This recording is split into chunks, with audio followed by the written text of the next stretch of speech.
Minhas amigas e meus amigos, nos últimos meses uma tristeza infinita vem apertando meu coração.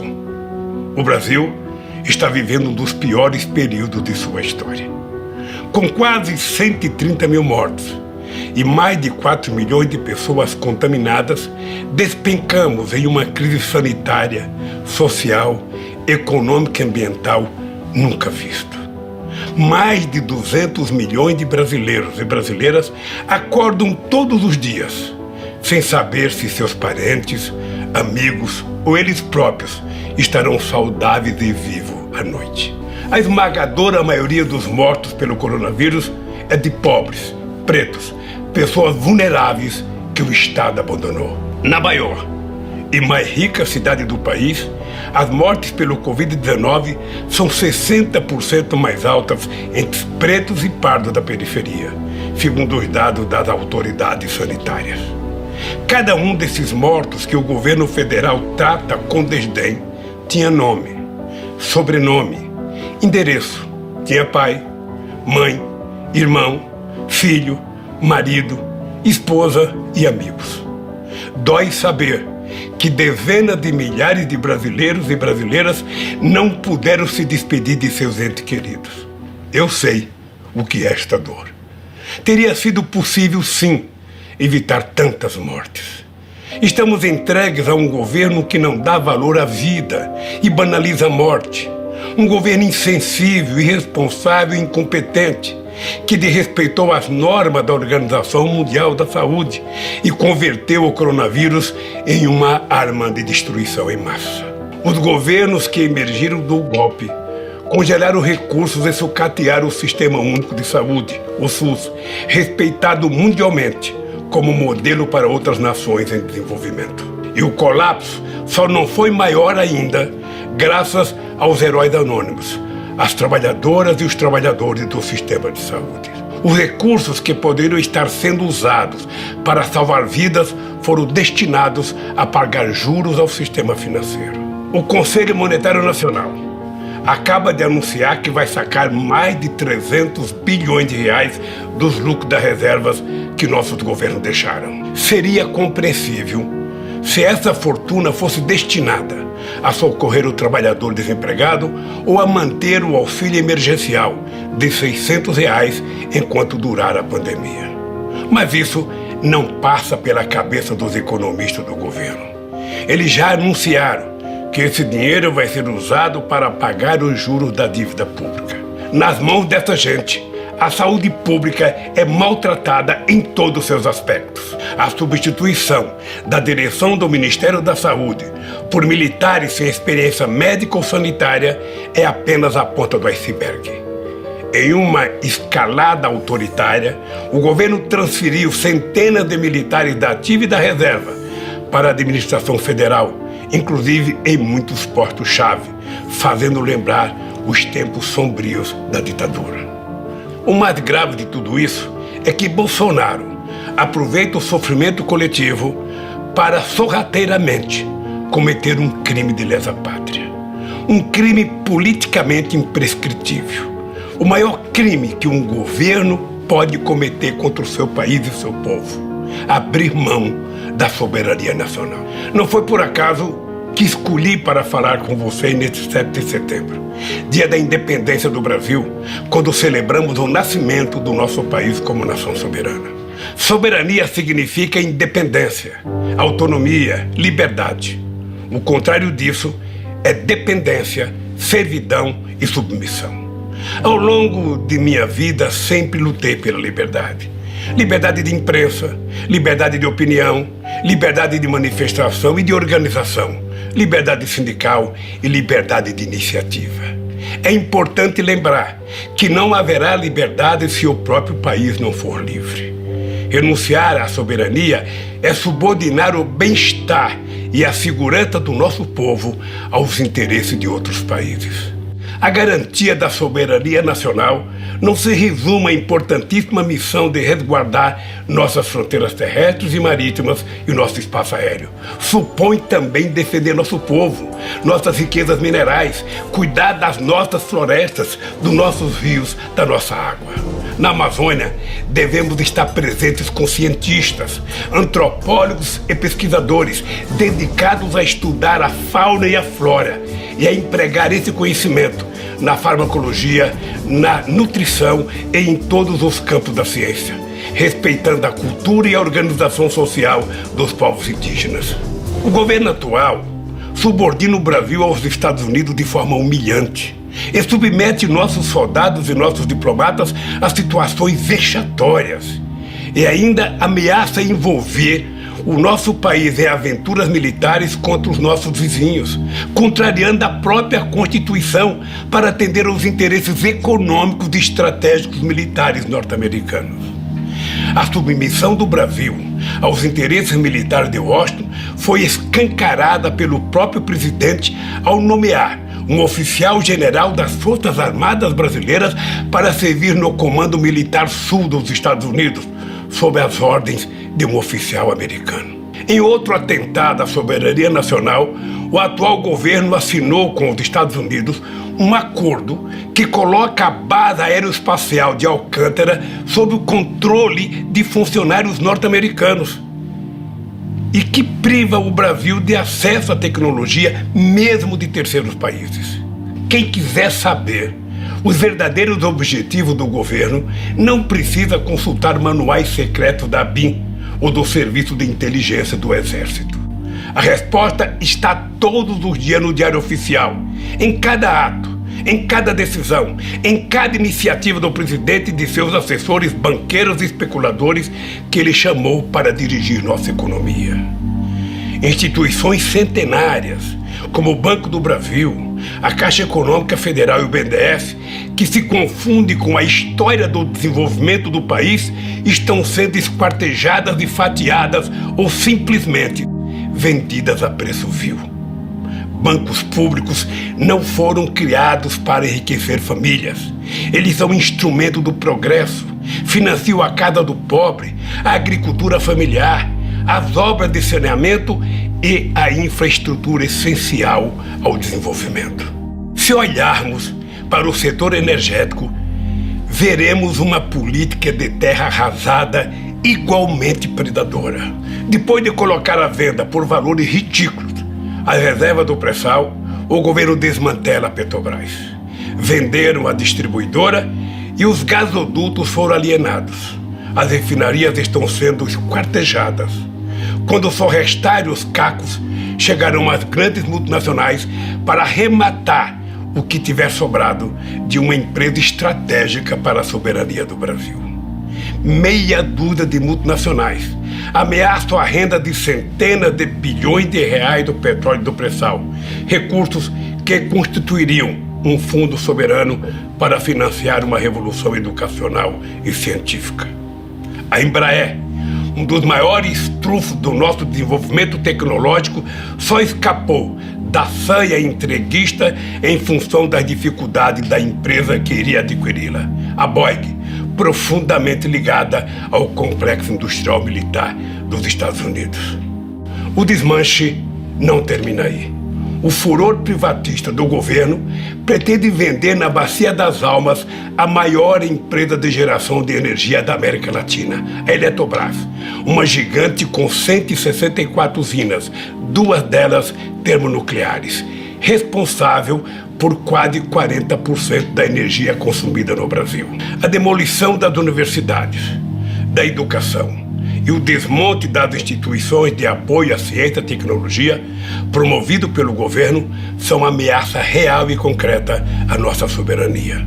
Um país que não produz conhecimento, que persegue seus professores e pesquisadores, que corta a bolsa de pesquisa e nega ensino superior à maioria de sua população, está condenada à pobreza e à eterna submissão. A obsessão destrutiva desse governo deixou a cultura nacional entregue a uma sucessão de aventureiros. Artistas intelectuais clamam pela salvação da Casa de Rui Barbosa, da Funarte, da Ancine. A Cinemateca Brasileira, onde está depositado um século da memória do cinema nacional, corre o sério risco de ter o mesmo destino trágico do Museu Nacional. Minhas amigas e meus amigos, no isolamento da quarentena, tenho refletido muito sobre o Brasil e sobre mim mesmo, sobre meus erros e acertos e sobre o papel que ainda pode me caber na luta do nosso povo por melhores condições de vida.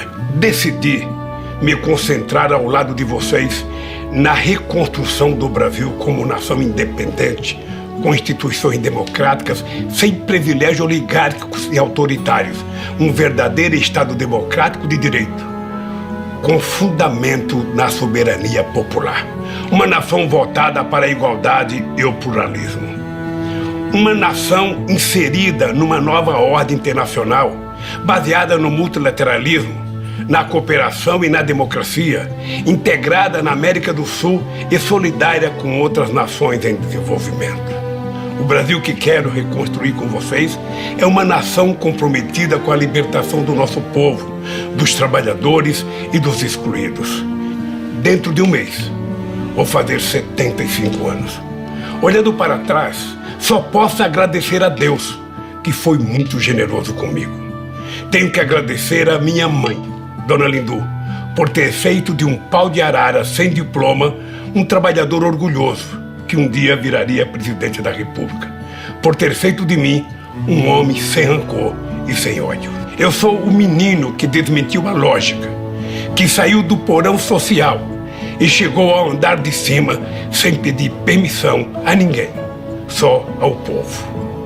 Não entrei pela porta dos fundos, entrei pela rampa principal, e isso os poderosos jamais perdoaram. Reservaram para mim o papel de figurante, mas virei protagonista pelas mãos dos trabalhadores brasileiros. Assumi o governo disposto a mostrar que o povo cabia sim no orçamento. Mais do que isso, provei que o povo é um extraordinário patrimônio, uma enorme riqueza. Com o povo o Brasil progride, se enriquece, se fortalece, se torna um país soberano e justo. Um país em que a riqueza produzida por todos seja distribuída para todos, mas em primeiro lugar para os explorados, dos oprimidos e os excluídos. Todos os avanços que fizemos sofreram encarniçada oposição das forças conservadoras, aliadas aos interesses de outras potências. Eles nunca se conformaram em ver o Brasil como um país independente e solidário com seus vizinhos latino-americanos e caribenhos, com os países africanos, com as nações em desenvolvimento.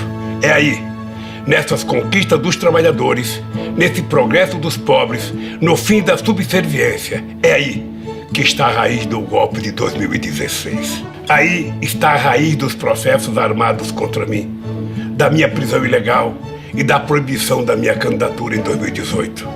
Processos que agora todo mundo sabe contaram com a criminosa colaboração secreta de organizações de inteligência norte-americanos. Ao tirar 40 milhões de brasileiros da miséria, nós fizemos uma revolução neste país, uma revolução pacífica, sem tiros nem prisões.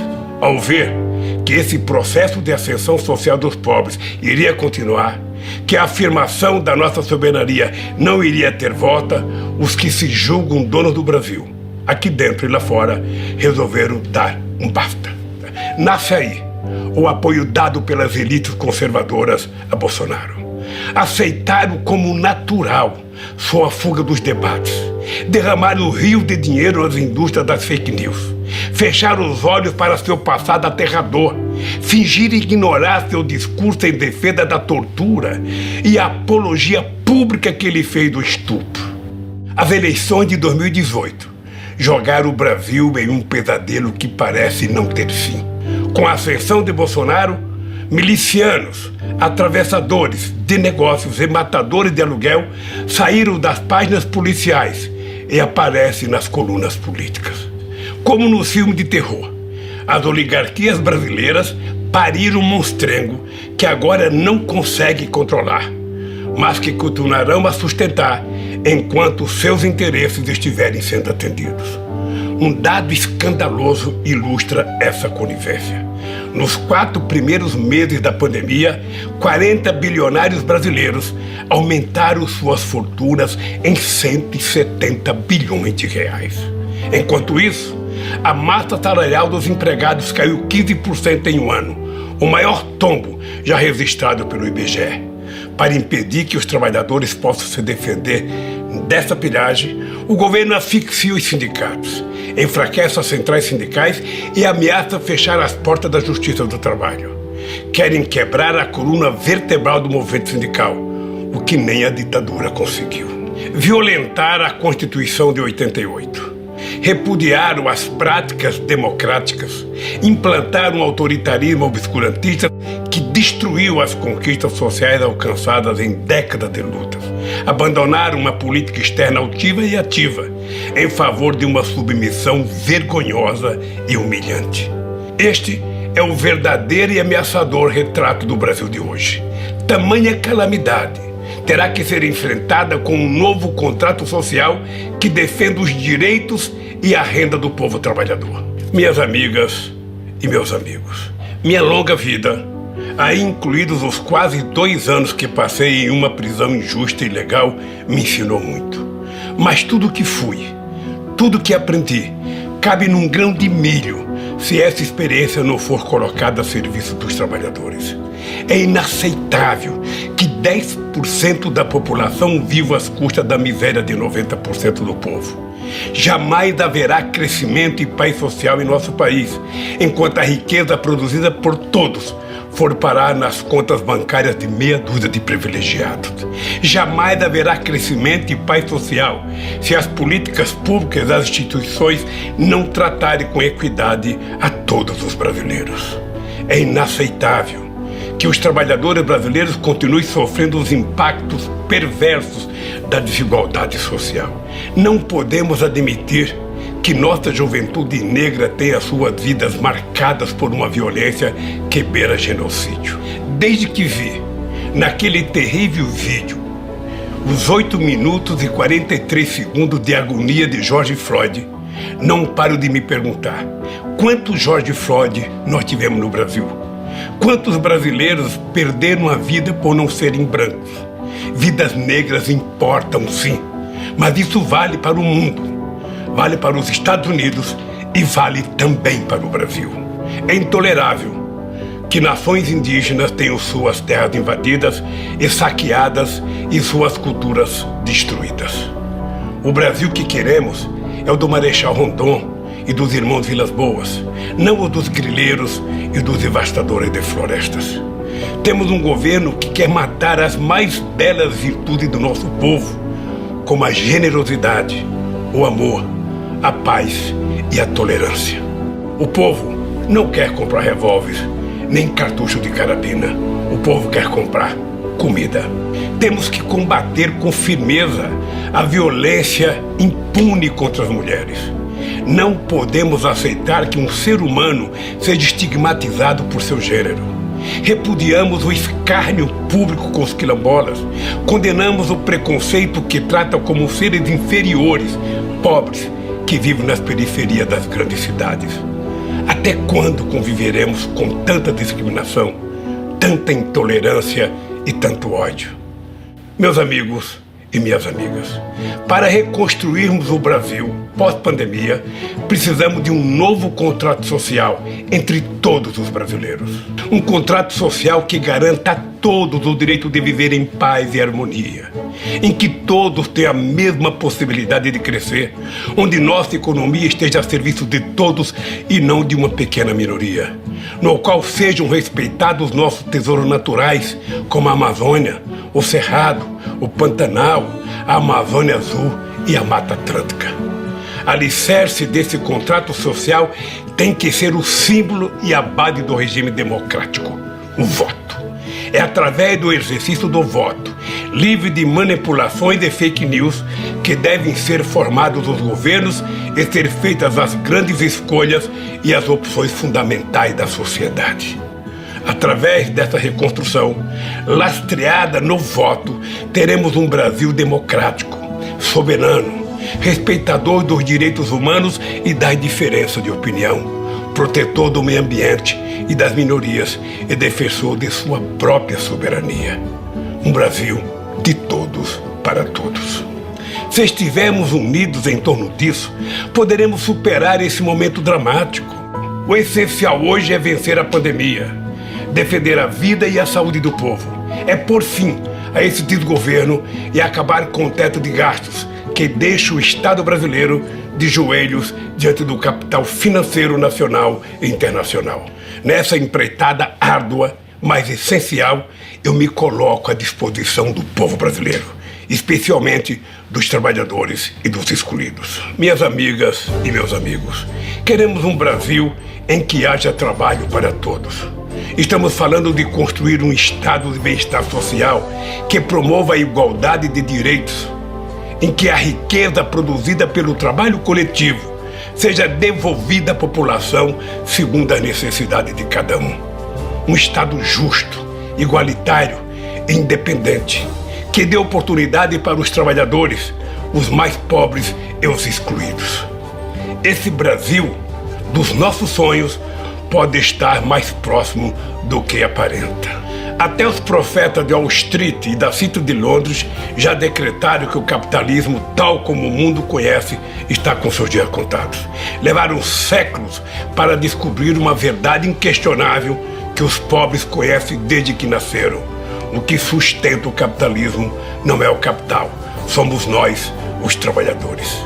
É nessa hora que me vem à cabeça esta frase que li num livro de Victor Hugo, escrito há 1 século e meio, e que todo trabalhador deveria levar no bolso, escrita em um pedacinho de papel para jamais esquecer.